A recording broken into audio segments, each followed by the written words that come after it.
This is 99% Invisible. I'm Roman Mars. People all over the world are flirting with an idea called basic income. Basic income. Basic income. Basic income for all. The idea behind the basic income is that Each citizen receives a payment every month as a right without conditions and paid individually. Basic income, also known as universal basic income or unconditional basic income, or UBI.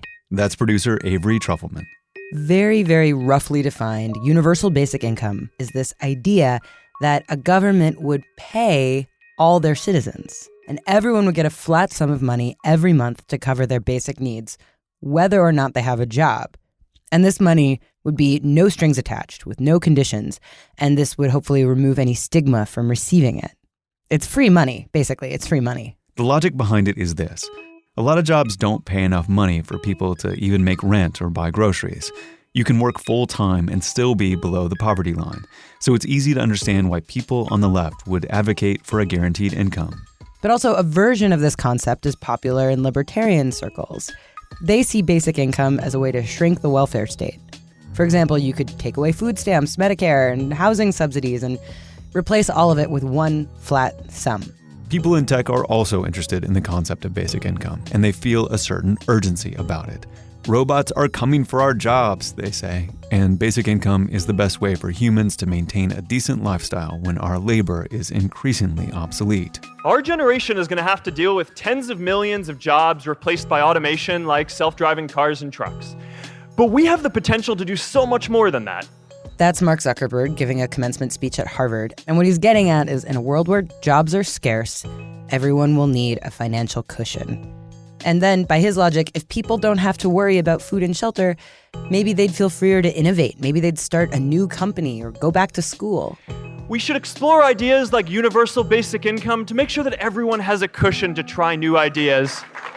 Listen to that Harvard crowd. They're just eating it up.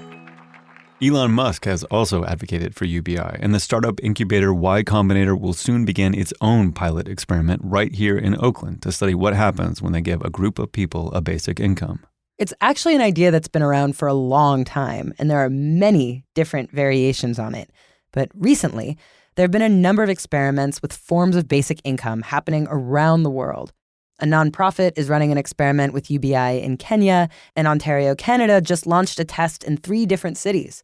But this recent excitement about basic income experimentation is largely focused on Finland. Finland will be the first country in the world to pilot a basic income. Finland's experiment with universal basic income. Is it a great idea or is it just Finnish financial folly? In the beginning of 2017, the Finnish government began an experiment with a basic income. And this news about the Finland experiment was really exciting. Maybe we will learn what people will do if they can make money without work. Will they just hang out at home? Will society grind to a halt? How will people find meaning in their lives? And how will they evaluate success? And that's, of course, the big question. It's the kind of the acid test of basic income, that will receiving basic income make people more or less active? Whatever the activity is, whether it's just walking around or whether it's taking care of your neighborhood's kids or applying for work. This is Roope Moka, Founder of Demos Helsinki. We are a Helsinki-based think tank.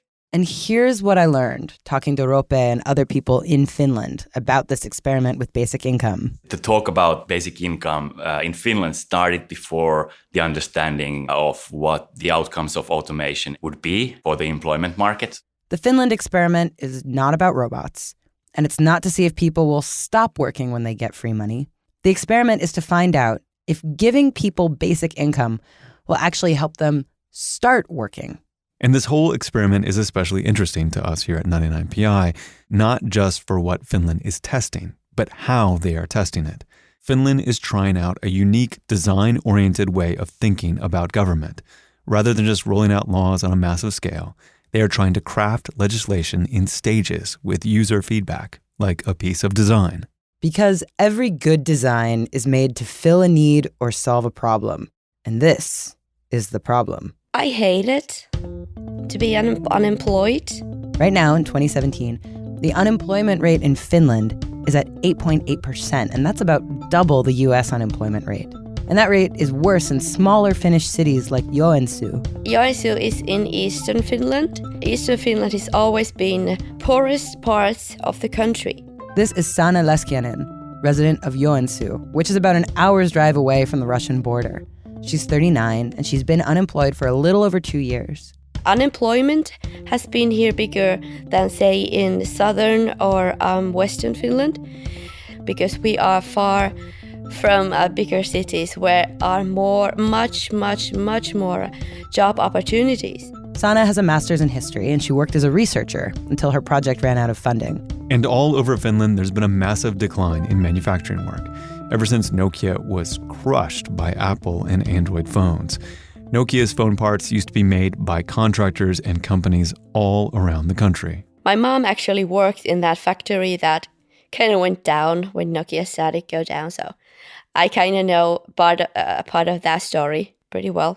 In the US, depending on the state, you can generally collect unemployment for about half a year after losing a job. In Finland, you can collect unemployment for about 2 years. And then there are different kinds of social assistances and allowances you can apply for if you still don't have a job. But here's the catch. If you're collecting unemployment assistance in Finland, you generally cannot earn additional income, or you risk losing those benefits.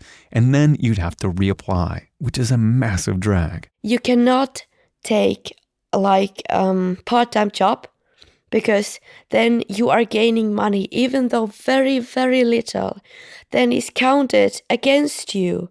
And so you lose that little bit of support money you were already gaining. So unemployed Finns don't want to risk that loss. They don't want to pick up temporary gig work or part-time jobs or freelance work. So it's really, really difficult situation. This actually happened with the person we hired to record Sanna. We asked what his rate was, and he said he couldn't charge us because he is also unemployed and would lose part of his allowance if he took on money from freelance work. So he did it for free. Thanks, Jana. Basically, the government of Finland realized that something had to be done about this system, that they were accidentally disincentivizing citizens from getting small jobs or maybe even starting businesses of their own. And these are citizens who want to work, like Sanna. Being unemployed makes me feel anyway sort of I don't know, unimportant. I mean, doing a job would make you feel like you're doing something for, a purpose in something, but being unemployed, you're just hanging around and just not being very important to anything or anybody. So this welfare system clearly needs to be changed. And this could be done in a few different ways, like with an earned income tax credit. But first they wanted to try out something simpler and go from there. And this is where we get to design. They wanted to design and test policy in a process very similar to the way designers come up with new products. You would design policies, that you would think about policies as kind of design objects or design services. And that means that you could do iteration and tests. That's Roope Mokka again, founder of the think tank Demos Helsinki. And the Prime Minister's office turned to them. So the Prime Minister's office approached us and asked that how can we employ design thinking on a national level? How can we do like governmental level design thinking? Design thinking. It goes like this. First, there is a challenge or problem that must be solved. Then designers express, test, and cycle. Express. That means designers come up with a few ideas and prototypes. Test. They try those ideas out, maybe with a model or a sample. Get feedback, understand what actually happens, what are the outcomes. And cycle. Incorporate that feedback to make changes and revise the design. Then the process begins again, and again, and again, in different iterations. A couple years ago, this is how the Finnish Prime Minister decided he wanted to design legislation. Also, the Prime Minister, he's not a radical necessarily, right? He's like a centrist. Yeah, absolutely. I think this is the most interesting part of the story, that there was a true frustration among policymakers that they don't know what a particular law or tax would cause, whether it actually would work. So Demos helped establish an experimentation unit, which is an actual office of the Finnish Prime Minister. The Prime Minister's office's experimentation unit is the first unit that was designs policies in the kind of design thinking meaning of the word. There are other governments that are interested in experimentation, but here's what makes Finland different. They want to create prototypes of laws and then change and scale and update them dynamically as the results of their experiments show what's effective and what's not. And in order to run these experiments, Finland actually had to pass a law to ensure that they were not in violation of their constitution. Because all the constitutions of democratic countries in the world, they say that you have to treat people equally. And by definition, if you're running experiments, you're not treating people equally. Because the people who are part of the experiments are not being treated equally. So there needed to be a special law that outlined that, okay, how do the experiments fit in the constitution that says that people need to be treated equally. And one of the first experiments the Finnish government decided to do was with basic income. Because the welfare office is extensive and complicated, and rather than rejiggering one part of it and changing a bunch of stuff around and reworking their normal operations, the basic income experiment just kind of chugs along on its own. We have automated and partly automated our processes, so everything is run by computers. The money, the basic income, just gets deposited in participants' bank accounts every month, automatically. The program is currently overseen by Marjukka Turunen, who works for a government institution called Kela. Kela, so that's a social insurance institution here in Finland. So I was in charge of implementing this basic income experiment, or head of it, project leader. There's not a lot of stigma about welfare in Finland. Everyone goes to this office every now and then in life because there are 40 different kinds of benefits that Finns can receive, including student support, paternal care, maternal care, pension subsidies, and of course, unemployment. So in January of 2017, Kela picked 2,000 unemployed Finns at random from all over the country. In this experiment, we have 2,000 people who are getting this basic income, 560 euros per month. And so they have to be between 25 to 58, so they are not students or young people, and they are not those kind of people who will fill out their pension age during this experiment. So this is kind of like the profile of these people. Participants didn't volunteer for the experiment. Kela just told them that they would now be receiving 560 euros a month. The news came in a letter. I got a fat mail, and this said that, okay, you have been chosen to be one in this basic income experiment. And I was like, oh, what's that? Sana, the unemployed researcher in Joensuu, hadn't really thought about basic income until she read that big fat packet that came in the mail, which outlined the experiment for her. And I was going to have the certain amount of money to my bank account every month. It's not big, but it's stable money. 560 euros a month would be a little less than Sana would get on unemployment, but she would also be able to work and not worry about losing it. So I was happy about it because 2 years that experiment lasts, it's going to be that money every month. And I don't have to stress that much because I am a big stressor person. I stress a lot, and finding a job was very important to me. So now I'm able, if I find a job, like a part-time job, I could take it and not lose the support money that usually would if I wasn't part of this basic income experiment.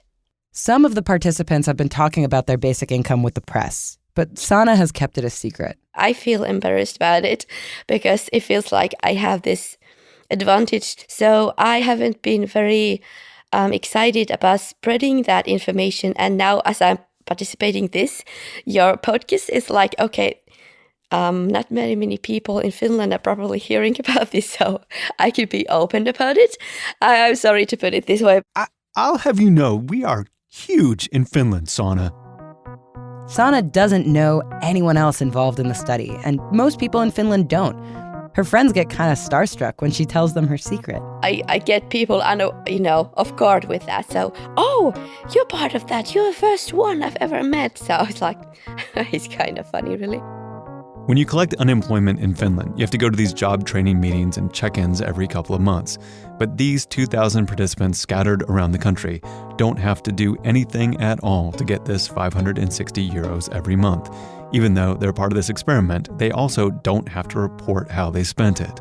And at the end of the experiment, Kela will look and see if this group of unemployed people who got basic income took on work and compare it with their control group, which is the rest of the unemployed people of Finland. 175,000 people who are in the same profile than these 2,000 people are, but they are not getting this basic income. So we are comparing these two groups of people in this 2 years period and see what is happening to these, how are these people behaving when they get this basic income, and how are these people behaving not getting the basic income.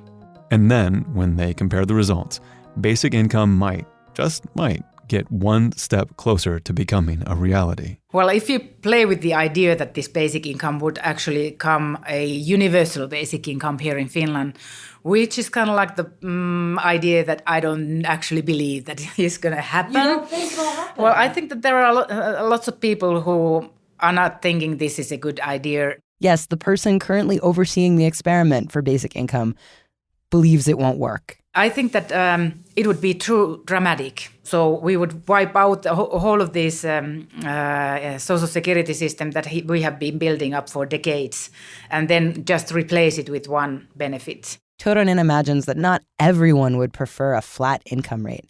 Some people do need more than one base sum. Like, what if you have children or parents with special needs who you have to take care of all day? In that case, you don't have the capacity to start picking up gig work. The basic income wouldn't be enough for you. And of course, who would pay for it? So who would finance it? It's really hard to say how much basic income would actually cost the average taxpayer were it to be instituted. And we don't quite know how it would affect the economy or inflation rates. It's all dependent on a number of factors, and there's no exact math on this. If someone truly claims that they know how much more expensive basic income would be, I think they're lying. It's such a systemic shift that if we decide to start paying everyone a lump sum of money, it will change the economy in such a way that the whole system changes. It's like once again something we have to experiment. Roope says that yes, basic income would save money by cutting back on bureaucracy, but it would probably still be expensive to fund. But that's almost technical. If if you need money, you raise money. It's like what politicians do. They change the way budgets are arranged. If basic income makes citizens become more active and engaged, Roope has faith that governments will find a way to pay for it. Because an excited and activated population is generally good for the economy. He says that's why they have to test before anything else if basic income would really increase productivity and improve general well-being.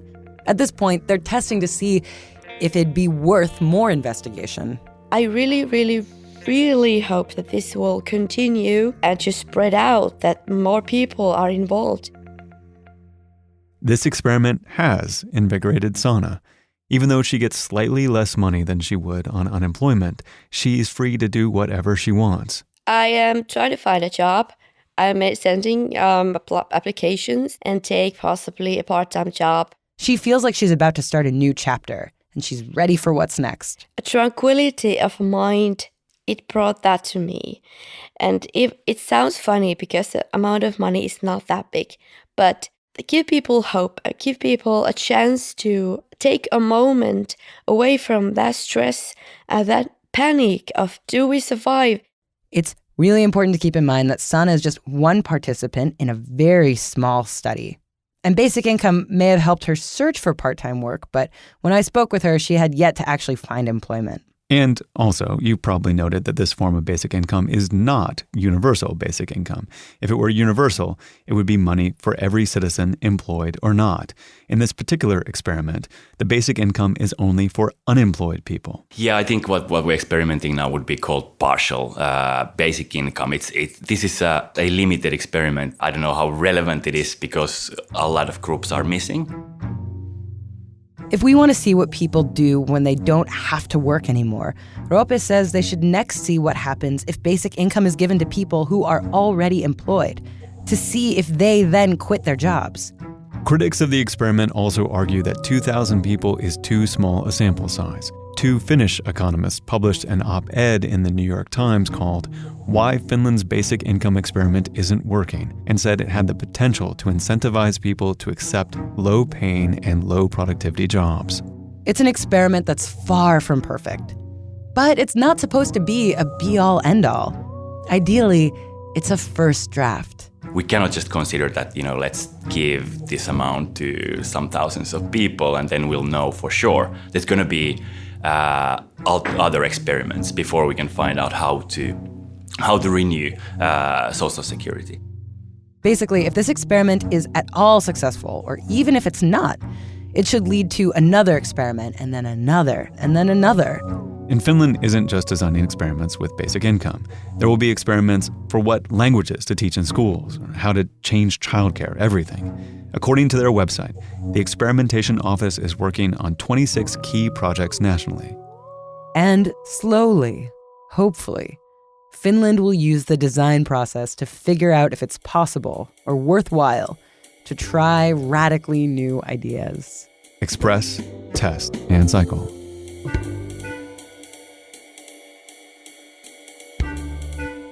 Will we ever get a basic income experiment right here in the US? It turns out we already had one, decades ago. Avery explains after the break.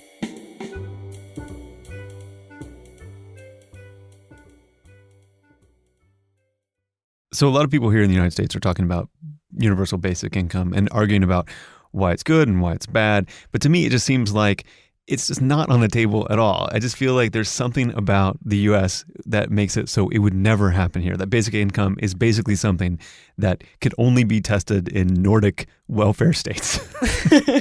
Yeah, it's the crazy thing about basic income is it's actually this very American idea. And it was first proposed, or at least kind of first mentioned, by American founding father Thomas Paine. It's like as American as apple pie. And in terms of basic income experiments, we've actually been down this road before as a nation here in the United States. We did some studies with basic income back in the 70s. I shall ask to change the framework of government itself, so we can make it again fully responsive to the needs and the wishes of the American people. That's Richard Nixon. Richard Nixon wanted to see if he could guarantee a family of four $1,600 a year, which is equivalent to like $10,000 today. And he hints at it in this State of the Union address. Let us place a floor under the income of every family with children in America. Let us provide the means by which more can help themselves. Wow. And so, yeah, and then he decided to really try and do it. Tens of millions of dollars were budgeted so that more than 8,500 Americans could be involved in experiments all around the country. And there were a bunch of different ones. And they all had different people running them. And they tested like different variations of basic income and different ideas around it. And there was one in Seattle and one in Denver and one in Gary, Indiana and one in North Carolina, just like all kinds of places all over the country. And so why haven't I heard of these at all? I have no knowledge of this. And when did they find out? Well, the results were kind of screwy because it wasn't like in a perfect scientific bubble. There were all these variations happening all at the same time. And some of them were like different marginal tax rates and like different benefit levels and all this different kinds of stuff, which makes it really difficult to just identify the effects because you are testing so many different versions of it. And then actually, the really big pitfall, like they did find some stuff, but the reason that it has been pretty much discarded to the sands of time was because people started analyzing the results before all the data was in. And so there were like these rumors swirling around that people were dropping out of the workforce and just like enjoying this basic income. And it wasn't actually a statistically significant trend. It was just kind of a rumor, right, which can sometimes be more powerful than a fact. And there were also all these reports of increased separation and divorce rates. And that was considered really scandalous and set off a lot of opposition. But then when the data was actually analyzed, it wasn't as large as it seems. There weren't that many more divorces. There were a few, but this wasn't necessarily a bad thing. Totally. Yeah. Yeah. It just stopped the economic slavery of women. Exactly. In marriage. Yeah. Exactly. That's not so bad. Yeah, but the American public didn't have the patience for nuance, and they were like, this will be the end of the family unit, so we can't tolerate it. And it's all just because, like, they started chatting about it before they had... Before their actual results. Yeah, before they had the numbers. Yeah. You know, it was kind of disregarded before we really had a chance to fully analyze the data. I think that's certainly a challenge that we're keeping in mind. This is Elizabeth Rhodes, and she is the research director of a basic income study that is happening at Y Combinator Research, which is a nonprofit research lab created by a startup accelerator called Y Combinator. And she works like right down the street. Yep, right here. From our office. And she is helping to launch a basic income experiment nearby here in Oakland. We are in the process of, we're doing sort of a pre-pilot, a small group to sort of test some of the logistics and work through some of the questions around that, and preparing for a larger randomized controlled trial that we hope to launch next year. After that local test, they want to really expand it. We're actually looking to do 2 U.S. states and in broader regions within 2 states. They have definitely learned from these early experiments to start small, expand slowly, and to not promise too much because, they want to wait for this experiment to fully play out. Mm-hmm. Unlike Finland, they are definitely doing this because of the robots and because they're based here in the Bay Area, which is like home of the gig economy, and just want to see if this will make people happy in an era where robots take over all of our jobs. Right. Or jobs are not like jobs that are today. Like, right. They're gig jobs, and therefore having a basic income would ameliorate a kind of economy that a lot of the Silicon Valley is helping to create. Exactly. But then on the on the other side of it, like they're a startup accelerator, like they help businesses grow. Right. And they're like, if this is what it takes, if they need a basic income in order to, innovate capital I, like let's see if it'll work. I see. Yeah, and they just want to make sure that they don't set expectations too high. The study's going to run, for several years. And so I don't expect to see, changes overnight in any way. And so I think we really need to give it time. So in doing this research about basic income, I've come across 1,000 polarizing think pieces that are either like, UBI is a great idea and we should do this right now, or like, this is a terrible idea and we need to stop it. But realistically, it's going to be years before we know what we can learn from this privatized American experiment, or from the Finnish experiment for that matter. Because most of the arguments we're having about basic income at this point in time, in all of basic income's many different definitions and variations, it's all based in speculation. We're having a debate without data. And no one has solid answers yet about what basic income would mean for the national tax code or inflation or unemployment rates or the economy or the robots or our happiness and well-being. And right now, all we know is that different experimenters all around the world are trying to figure out some answers. But we just don't know them yet. So this is going to end like all radio stories end, which is time will tell. Only time will tell. But for now, time will tell. Well, thanks, Avery. Thanks, Roman. 99% Invisible was produced this week by Avery Trufelman. Mix and tech production by Sharif Youssef. Music by Sean Real. Our senior producer is Katie Mingle. Kurt Kolstead is the digital director. The rest of the staff is Delaney Hall, Emmett Fitzgerald, Taryn Mazza, and me, Roman Mars. Special thanks this week to our fixer, Ali Sulopuisto, and Yana Savonin, who recorded Sauna for free. Thanks also to Tim Wong, Cara Rose DeFabio, Asmo Soloranta, Juha Lepanen, and Vili Veko Polka. We are a project of 91.7 KALW in San Francisco and produced on Radio Row in beautiful downtown Oakland, California. 99% Invisible is part of Radiotopia from PRX, a collective of the best, most innovative shows in all of podcasting. We are supported by the Knight Foundation and coin-carrying listeners just like you. You can find 99% Invisible and join discussions about the show on Facebook. You can tweet at me at Roman Mars and the show at 99pi.org. We're on Instagram, Tumblr, and Reddit too. Have you ever wondered what it takes to get a business like a gas station or a fast food place on one of those blue highway signs? It turns out there are rules, and you can read about them on our website, 99pi.org.